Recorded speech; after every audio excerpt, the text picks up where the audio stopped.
Hey, everybody, welcome back to Traverse Talks. I'm Jim Horn, coming to you from beautiful Traverse City, Michigan, and that's right here in the heart of Grand Traverse region. It is June 5th, 2026, and that means it's time for our weekly news wrap. The stories coming to us this week that matter most to you and to this community. We've got a big one today. Our nurses at Munson finally have a deal on the table. The county's governmental center is in worse shape than anyone realized, and the city just locked up hundreds of acres of new public land near Brown Bridge. There's a major safety upgrade coming to TC West, and the National Cherry Festival turns 100 this summer. And let me tell you, they are going all out. So let's get into the stories.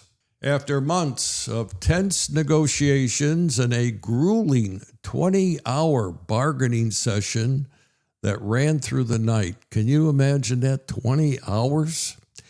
Anyway, Munson Healthcare and the Traverse City, Michigan Nurses Association have reached a tentative 3-year contract agreement. The deal covers nearly 850 registered nurses at Munson Medical Center who have been working without a contract since March. The tentative agreement includes competitive wage increases, protections around the use of AI and telehealth in patient care, and employer-guaranteed retirement contributions. Those were issues the nurses had publicly raised throughout the process. Staffing levels, mandatory overtime, and the role of technology in the hospital.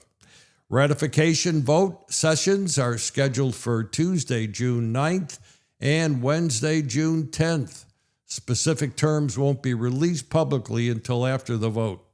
And you know, this is really big news for our community. Munson is the backbone of our healthcare system here in northern Michigan, and a stable, ratified contract means more certainty for patients, families, and the nurses who take care of all of us. Here's a story that could have significant implications for county and city taxpayers. A structural assessment of the Grand Traverse Governmental Center, the shared building that houses both county and city government, built back in the late 1970s, has found some serious problems. We're talking concrete deterioration, corrosion of embedded and exposed steel, moisture intrusion, cracking, spalling, and what the report calls rust jacking in the basement structural system and foundation. And what they decided to do at that meeting, there was really two steps. One was to work on the rust jacking, and the other was to, apparently they've had some kind of leakage in the basement, and the county commissioners voted to take care of that, which is extremely good. Also, the county commissioners took this up at their Wednesday meeting, along with discussions about new staff positions and a conservation district millage renewal that could appear on the November ballot.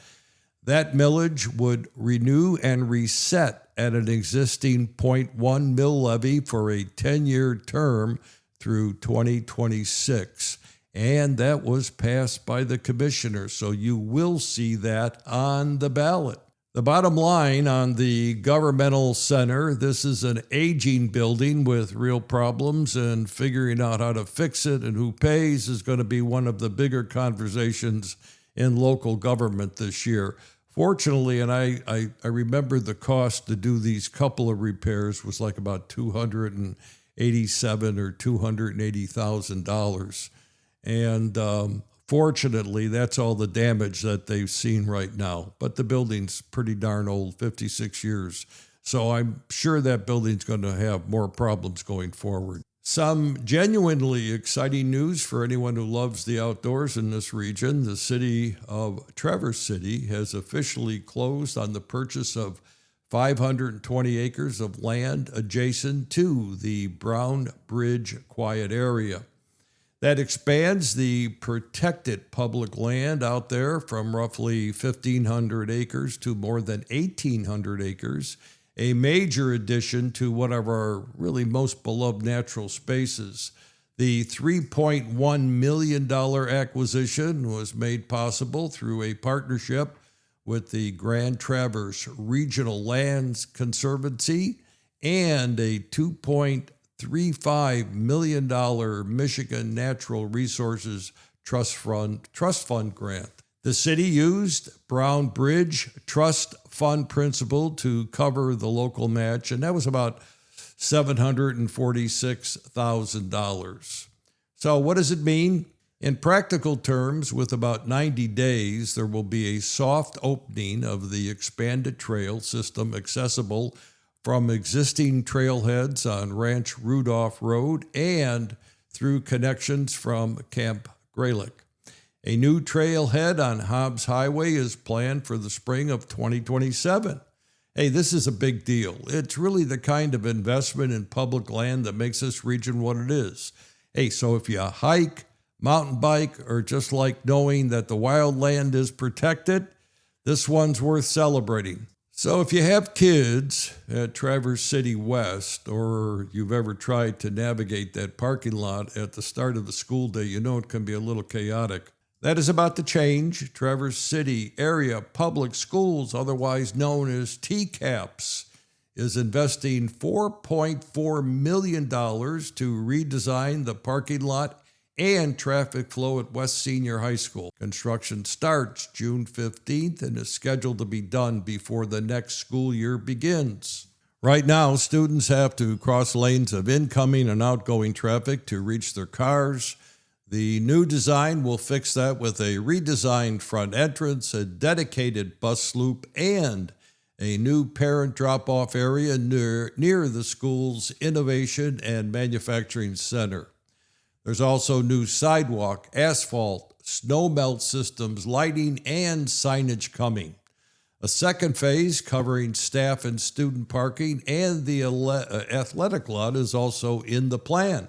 Nobody loves construction season, folks, but this is one of those projects that will make a real difference in safety for the students and families just every single day out there. But anyway, the 2026 National Cherry Festival marks its 100th anniversary this summer, and they're doing something special to mark the milestone.